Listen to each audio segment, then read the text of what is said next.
भारत और न्यूजीलैंड के बीच cocoa Cola cup का ये फाइनल मैच शारजहां के मैदान पर शुरू होता है, जहां भारत ने जीता है टॉस और पहले बल्लेबाजी करने का लिया है फैसला। सचिन सामना करेंगे पहली गेंद का, जिसे सचिन ने बड़ी ही खूबसूरती के साथ ऑफसाइड में ड्राइव कर दिया है। गेंद तेजी से बाउंड्री के बाहर जा रही है, मिलेंगे 4 रन। पहला चौका सचिन के नाम, पहला चौका टीम इंडिया के नाम। फिलहाल पैरों पर पटकी गई गेंद पर सचिन ने एक बार फिर से जोर से बल्ला घुमाया है। फील्डर गेंद के पीछे तेजी से भाग तो रहा है, पर रोकने में रह जाएगा नाकाम। एक और चौका सचिन तेंदुलकर के नाम।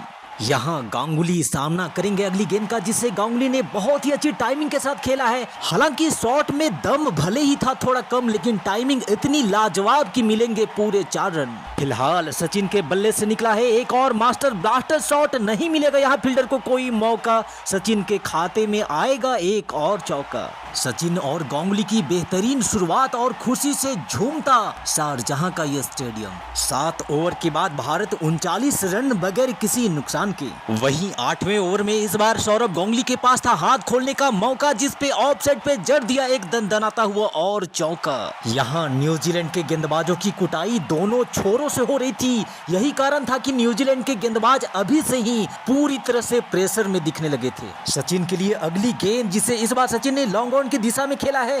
फील्डर तेजी से गेंद के पीछे भाग रहा है, देखना है रोक पाता है या नहीं। और ठीक बाउंड्री लाइन पे जबरदस्त फील्डिंग, लेकिन तब तक तीसरे रन के लिए भी भाग पड़े थे और सुरक्षित अपने क्रीज पे।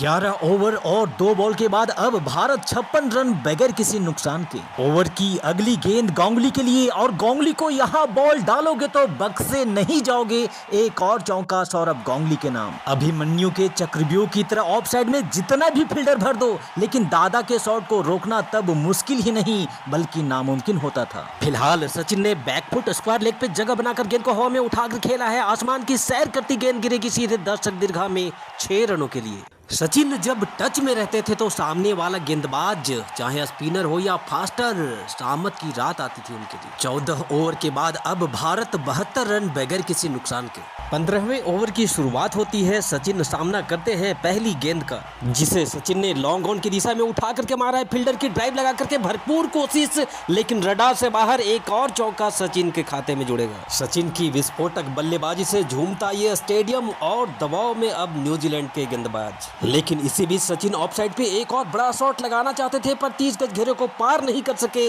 और यहाँ पे बेहतरीन कैच लेकर सचिन की पारी पे विराम लगा दिया गया है। 76 पे भारत ने खोया है अपना पहला विकेट। और सचिन जो बहुत ही आक्रामक बल्लेबाजी कर रहे थे, भारतीय पारी को एक मजबूत स्थिति में आगे बढ़ा रहे थे, अब उन्हें पवेलियन वापस लौटना होगा। अब यहाँ गांगुली को काफी सूझबूझ के साथ बल्लेबाजी करनी पड़ेगी, क्योंकि अब भारतीय टीम का पूरा दारोमदार गांगुली के कंधों पर था। गांगुली तैयार हैं, सामना करेंगे अगली गेंद का, जिसे गांगुली ने बड़ी खूबसूरती से कलाइयों के सहारे थर्ड मैन की दिशा में खेल दिया है। पीछे कोई फील्डर नहीं मिलेगा गांगुली को। एक और चौका। वहीं दूसरे छोर से मोहम्मद अजरुद्दीन ने भी गांगुली का कंधे से कंधा मिलाकर दिया है उनका साथ, और एक कड़ाकेदार चौका जड़ पहला बाउंड्री अपने नाम कर लिया। न्यूजीलैंड के सामने भारत के लिए जरूरत था एक बड़ा टारगेट सेट करने की, और इसी इरादे से गांगुली ने एक बार फिर से लेग स्टंप पर डाली गई गेंद को सिर्फ रास्ता दिखाया और एक और बाउंड्री अपने नाम जोड़ लिया। और यहाँ मोहम्मद अजरुद्दीन ने भी बल्ले का चेहरा खेल खेला है। एक और जोरदार शॉट, फील्डर गेंद के पीछे तेजी से भाग तो रहा है, पर रोकने में रह जाएगा नाकाम। एक और बाउंड्री अजरुद्दीन के नाम। यहाँ से अजरुद्दीन के साथ गांगुली ने मिलकर एक बार फिर से न्यूजीलैंड के गेंदबाजों के धागे खोलने शुरू कर दिए थे।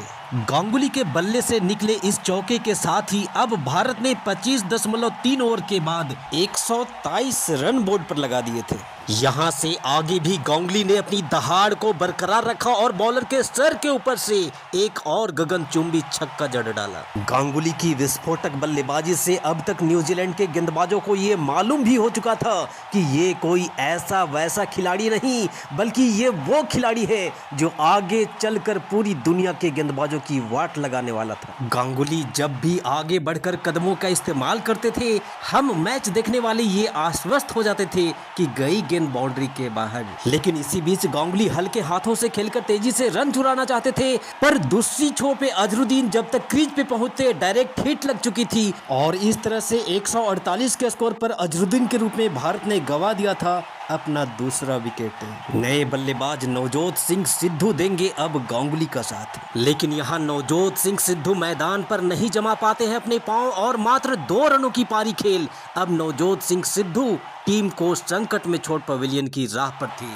157 के स्कोर पर भारत को लग चुका था अब तीसरा झटका। बैक टू बैक लगातार 2 विकेट गिरने से एक बार फिर से प्रेशर भारतीय टीम के ऊपर आ चुका था और अब नए बल्लेबाज अजय जडेजा गांगुली का साथ देने मैदान पर बल्लेबाजी के लिए आए थे, लेकिन अभी जडेजा और गांगुली ने मिलकर कुछ और रन बोर्ड पर जोड़ ही थे कि तभी 190 के स्कोर पर जडेजा भी कैच आउट हो जाते हैं और टीम इंडिया पतझड़ के पत्तों की तरह ढहती नजर आने लगी थी। यहां से आगे भी टीम इंडिया के विकेट गिरने का सिलसिला यूं ही जारी था, लेकिन भारत के लिए खुशी की बात यह थी कि गांगुली अभी तक क्रीज पर डटे थे। यहां गांगुली अकेले ही भारत के लिए वन मैन आर्मी बनकर चट्टान की तरह खड़े थे, जिन्होंने अकेले अपने दम पर न्यूजीलैंड के गेंदबाजों के ऐसे धागे खोल डाले थे जिससे उनका रूह कांप उठा था। यहां गांगुली ने 113 रनों की शानदार शतकीय पारी खेलते हुए